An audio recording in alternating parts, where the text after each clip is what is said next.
saúdo, amada igreja, com a graça e a paz.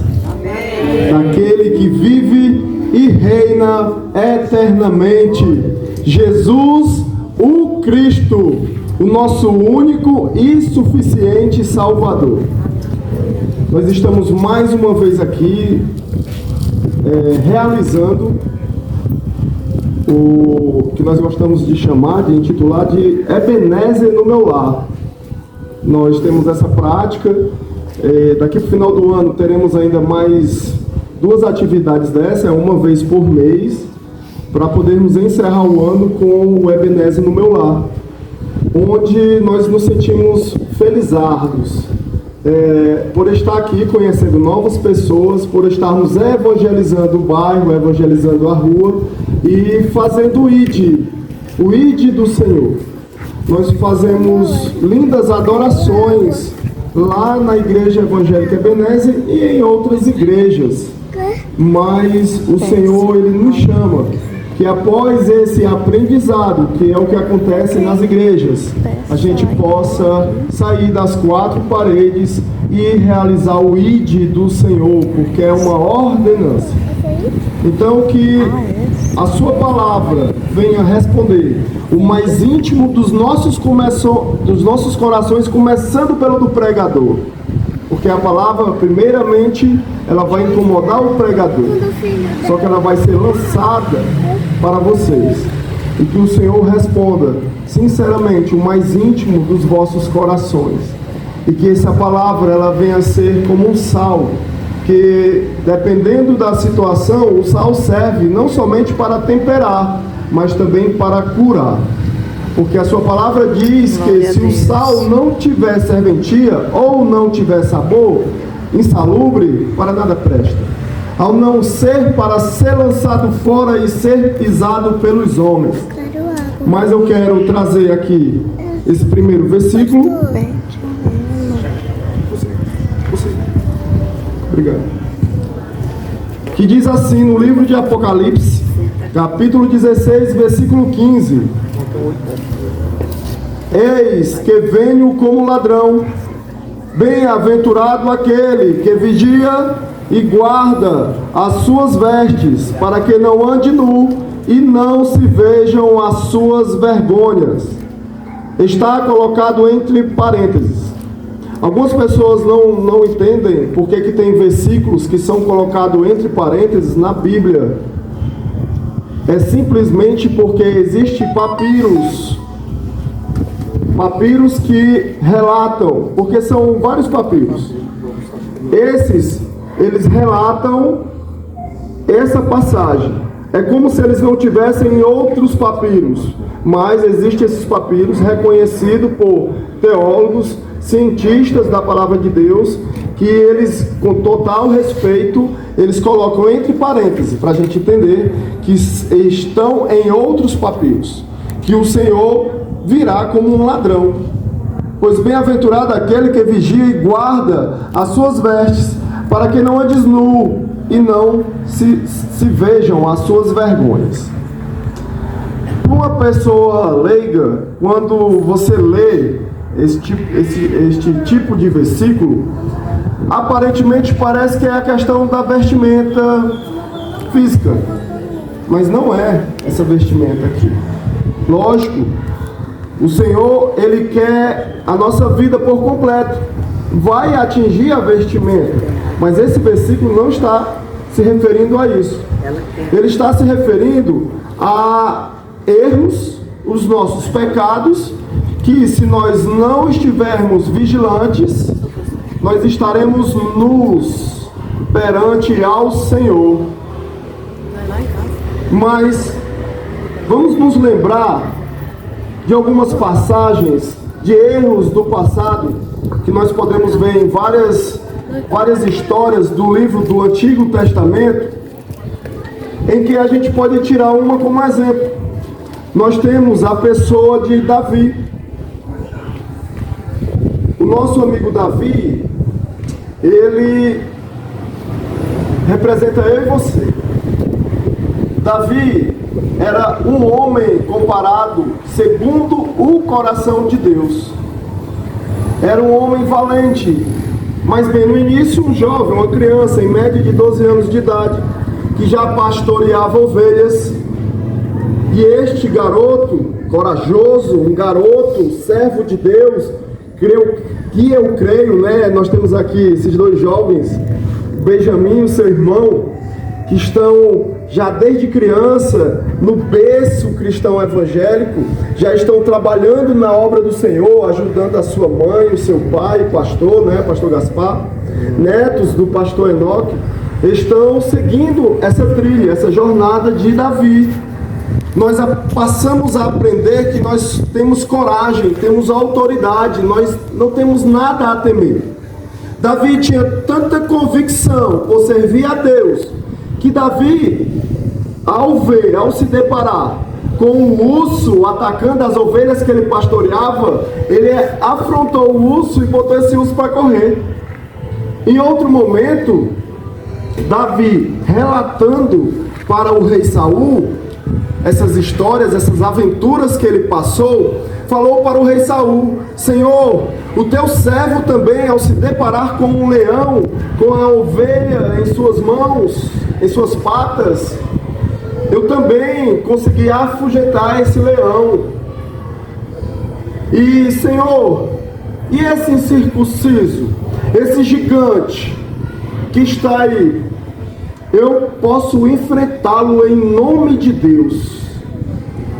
Não temeis, eu vou, Senhor. Davi relatando para o rei Saul. Então Davi foi ao nível de enfrentar um gigante. Às vezes essa autoridade dada por nós, para nós usamos também. Às vezes passamos do ponto, deixamos de olhar para Cristo, porque Cristo morreu por todos, mas será que todos reconhecem o seu sacrifício naquela cruz do Calvário? Reconhece aquele sangue precioso que foi vertido na cruz? Será que todos reconhecem a salvação? A salvação é para todos que reconhecem, que se arrependem dos seus maus caminhos, que andam em novidade de vida em Cristo Jesus.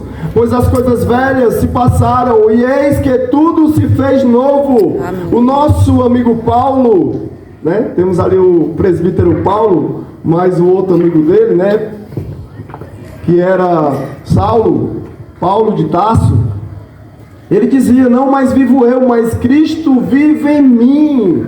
Ele não trazia glória para ele. Ele também dizia que o mal que eu não quero fazer, eu faço. Isso, homem de Deus, viu? O mal que eu não quero fazer, eu faço. Às vezes a gente nem enxerga as nossas falhas. Às vezes a gente nem enxerga que estamos ofendendo a esposa, ou ofendendo o marido, ou o filho desobedecendo o pai, ou o pai e a mãe muitas vezes passando do ponto com seus filhos. Nós não reconhecemos os nossos erros, mas se nós tivermos esta lâmpada, que a sua palavra chama de lâmpada para os nossos pés, ela nos guiará em caminhos retos, se afastando de tropeços, de buracos, que pode chegar a ponto de ser um buraco que leva ao inferno. O Senhor, Ele quer nos transformar em vasos de honra. Nós já envergonhamos tanto Ele, tantas vezes em nossas vidas, já matamos tantas pessoas através do nosso coração. O próprio Davi matou pessoas com as próprias mãos, porque ele era um guerreiro. Só que muitas vezes nós matamos com o nosso coração. Matamos por não perdoar, por não liberar perdão. Só que voltando para essa ênfase na história de Davi, Davi conseguiu matar urso, leão e gigante. Só que ele perdeu para ele mesmo em deixar-se exaltar, coração sem envaidecer, achar que ele era forte o suficiente para não cair. Só que a palavra nos mostra Um homem que falhou feio, que desejou a mulher do próximo. Davi perdeu para ele mesmo. Entendam que Davi sou eu e você. Nós muitas vezes conseguimos travar grandes batalhas usando essa autoridade, mas se não vigiarmos, perderemos para nós mesmos. Davi, um certo dia, o rei Davi, já como rei, ele não vai para a batalha. Davi deixa de ir para a guerra e fica em casa. E o que é que acontece com ele? Ele acorda em uma tardinha gostosa, como muitos gostam de dormir depois de um almoço. Ele acorda à tarde e, andando pelo palácio, ele identifica uma bonita mulher. E ao identificar essa bonita mulher, ele pergunta para os seus servos: quem é essa? Além dele ter falhado com a questão de não ter ido para a guerra, porque era o período em que os reis iam para a guerra, ele não foi. Resolveu ficar em casa. E se depara com essa situação vacilante. Que linda mulher, quem é ela? Já consumou o pecado no coração. Só que uns versículos mais à frente, a sua palavra diz que ele manda os seus servos chamar ela.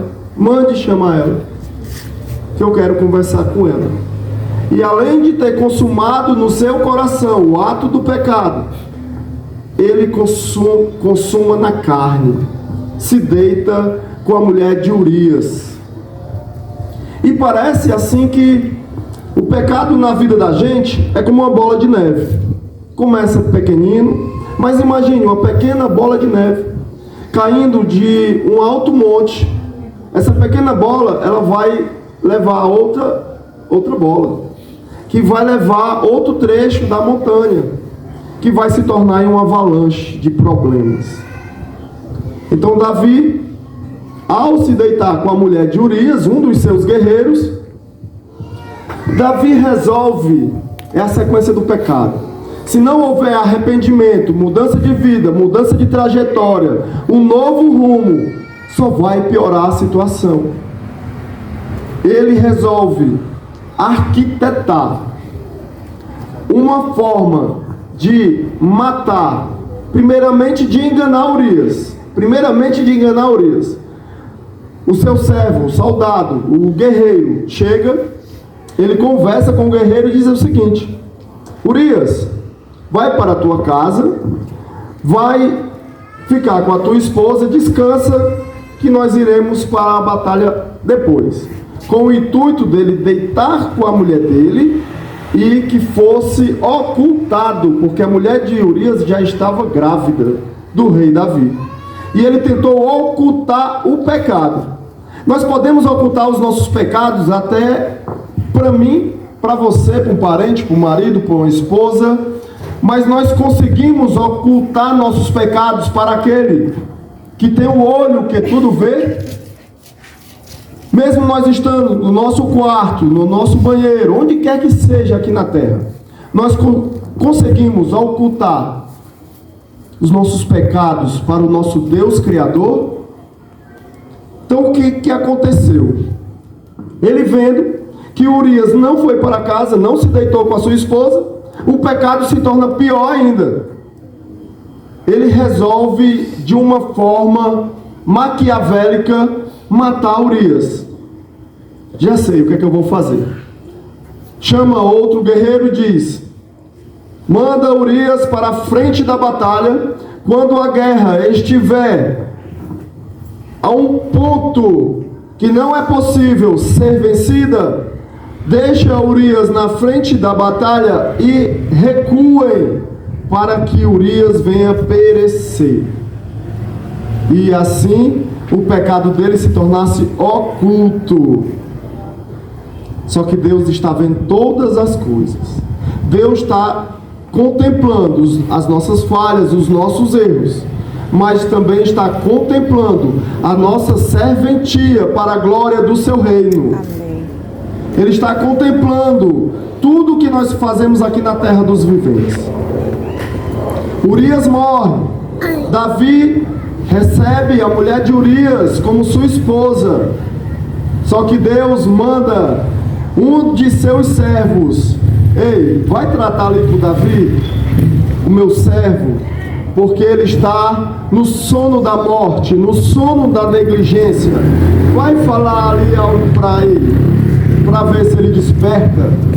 E chega o profeta Natan e diz: rei Davi,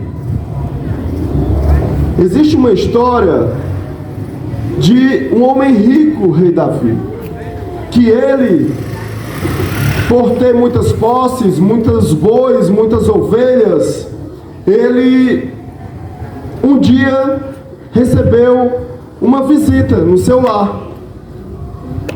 E este mesmo homem rico tinha um vizinho pobre.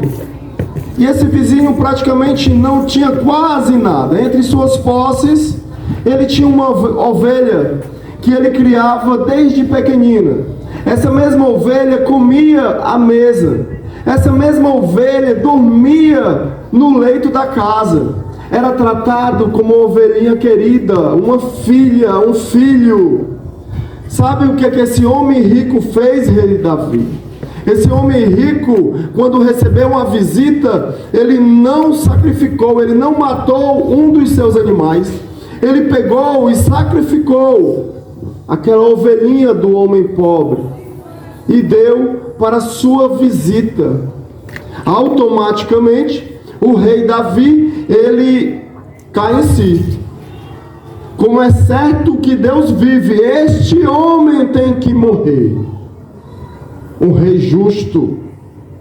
Só que o profeta Natan falou: Davi, este homem é você, Davi. Da mesma forma somos nós. Quando nós resolvermos apontar a falha de alguém, as falhas dos outros, porque conhecemos as Escrituras Sagradas, cuidado para não sentar no trono do juiz, porque unicamente será o Senhor que poderá se assentar nesse trono. Nós podemos avisar os caminhos tortuosos que pessoas podem estar traçando. Nós podemos dizer que a estrada é estreita, a estrada da salvação.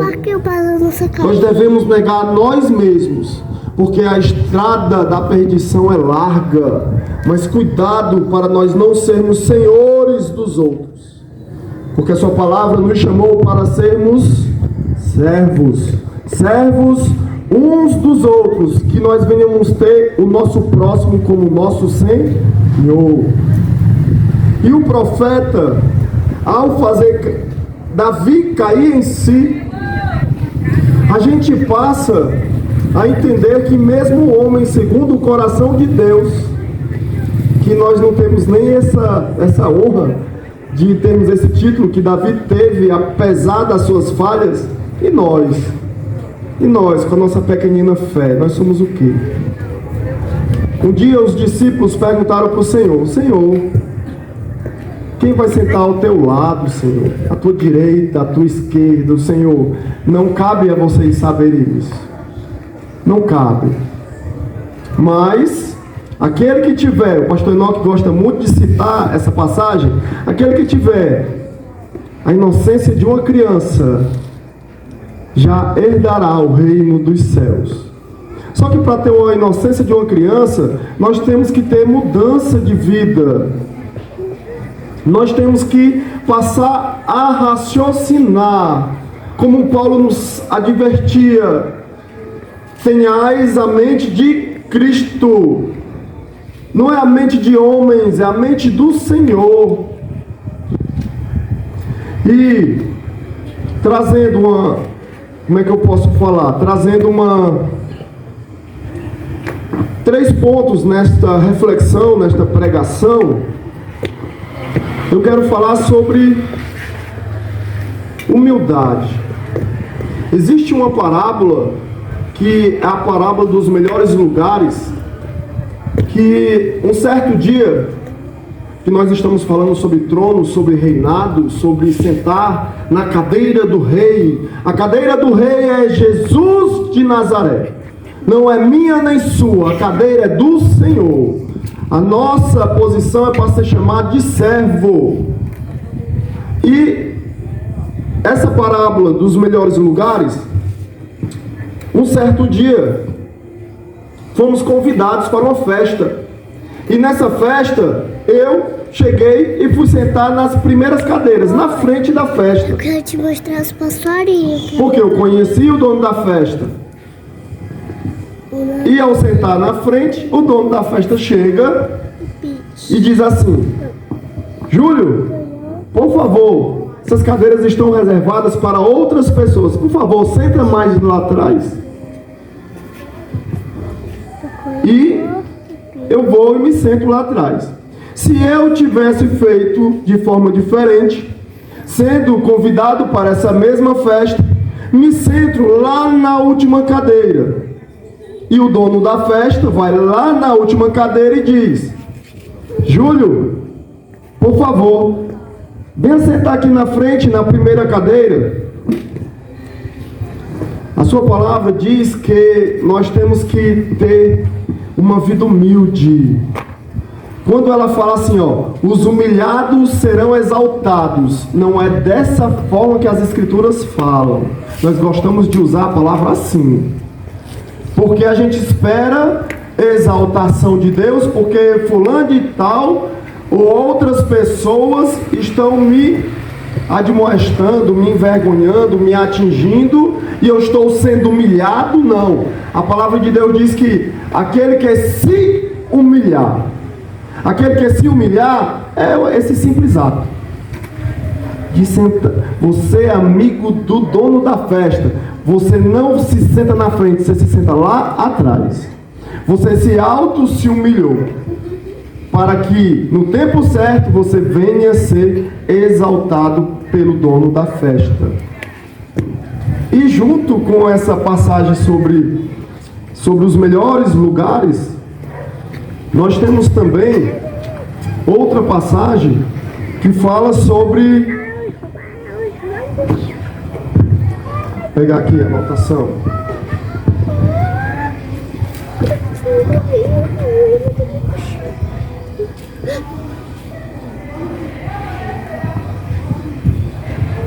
Fala sobre perdão. O segundo ponto para a gente aplicar aqui nessa pregação. Davi tinha que aprender a se humilhar sempre. E eu creio que até ele sabia disso. Mas como um homem falho, como eu e você, cremos nós que ele tinha um coração segundo a vontade de Deus, porque ele sabia se arrepender dos seus filhos. Ele se humilhava perante o Senhor. Segundo ponto, nós temos que aprender a perdoar. A palavra de Deus diz que lá na oração do Senhor, nós devemos perdoar. Senhor, perdoa-nos, assim como nós perdoamos. Se você ler essa oração, quando ela se conclui, existe uma exaltação, existe um contraponto, existe um versículo seguinte, assim que conclui, o Pai Nosso se refere novamente à questão do perdão, querendo dizer assim, se nós não perdoarmos, o nosso Pai não nos perdoará. Aí eu repito o que eu falei no início. Davi já tinha matado Urias dentro, antes de acontecer a morte física. Muitas vezes nós matamos o nosso irmão, nós matamos amigos, ou aqueles que se intitulam nossos inimigos, nós os matamos por dentro. Não precisa acontecer o ato, porque foi o Mestre Jesus que falou.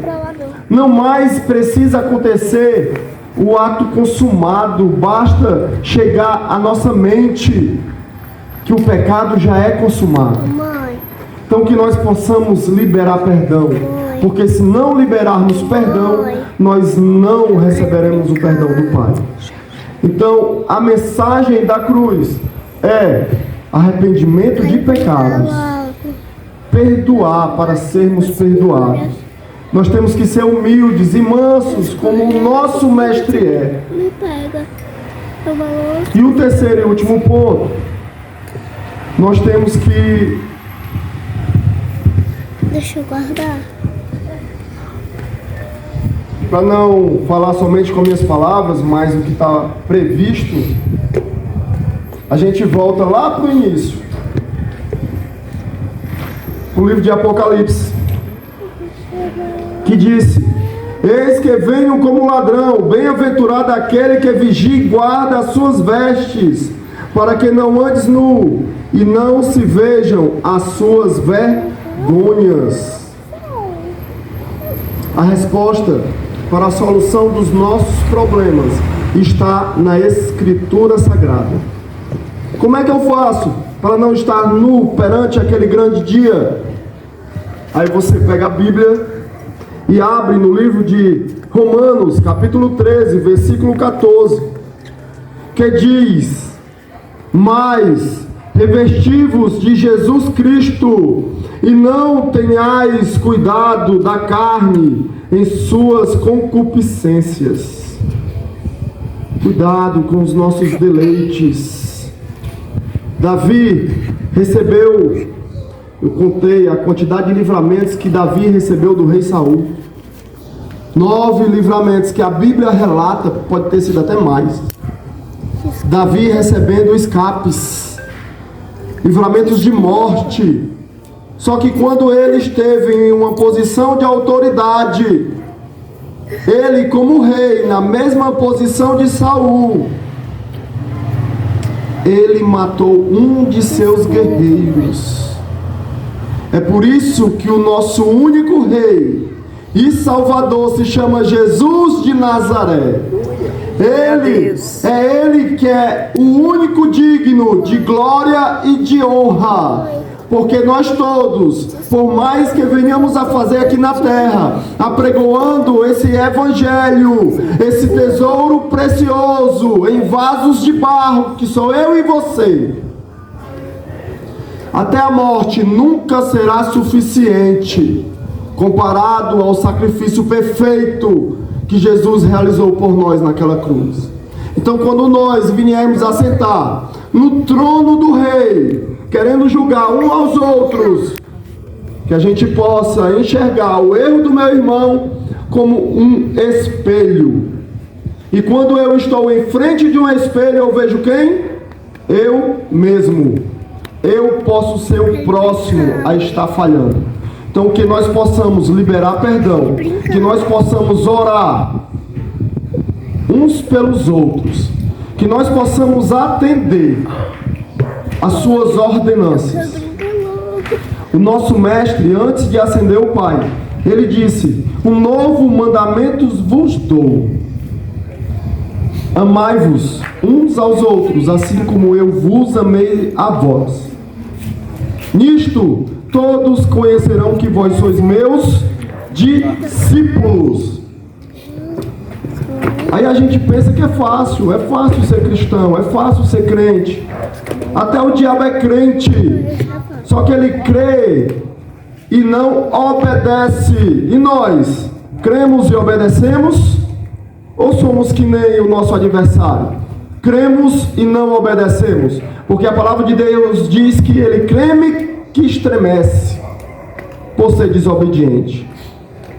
Então que nós possamos esta noite e por resto de nossas vidas nos arrepender das nossas falhas e nos agarrarmos a Cristo Jesus, e como forma de amor, como forma de gratidão, não dizendo somente eu sou isso ou eu sou aquilo, eu sou cristão evangélico. Sabia que a gente fala demais? Que a função do Espírito Santo é nos lembrar daquilo que foi escrito e da forma que Cristo ensinou, porque o inimigo das nossas almas conhece as Escrituras do início ao fim, só que ele distorce a palavra de Deus. Então que nós possamos dar ouvido ao Espírito Santo de Deus, que nos lembra de tudo aquilo que o Senhor passou na cruz. Então, se eu amo verdadeiramente, que eu possa fazer como Paulo. Ele era embaixador em cadeia. Será que o homem sofria pelo Evangelho? Será que nós sofremos pelo Evangelho? Então Paulo batia no peito e mandava a gente ser imitador dele, como ele era de Cristo. E ele deixava a receita final. Não mais vivo eu. Não é Paulo que faz as coisas que Paulo faz. Não é Paulo que doutrina a igreja. Porque não sou mais eu, mas Cristo vive em mim. Cristo vive em nós. A nossa carne só tendencia a fazer coisas erradas. Se fazemos algo de bom, toda honra e toda glória seja dada a Jesus de Nazaré. Amém? Amém. Então, Senhor, eu agradeço essa rica oportunidade que o Senhor nos deu em mais esse Ebenezer no meu lar. Que Deus abençoe vocês ricamente com a sua paz. Que Ele disse, ó, vos dou a minha paz eu vos dou, mas não a dou como o mundo a dá. Às vezes pensamos que financeiramente estamos em paz, que o nosso cônjuge está no nosso lado, estamos em paz. Essa é a paz do mundo. A paz do Senhor, que constrange a paz desse mundo, é uma paz onde você está chovendo canivete, o mundo está se acabando, e você, como Paulo, embaixador em cadeias, embaixador em sofrimentos, não queremos sofrer, não é bom sofrer, mas se for por Cristo, Senhor, dai-me a força necessária para suportar esse sofrimento, que eu venha diminuir sempre, que o Senhor cresça para todo sempre, que o meu nome diminua e o do Senhor cresça para a glória de Deus. Amém. Pastor Enoque.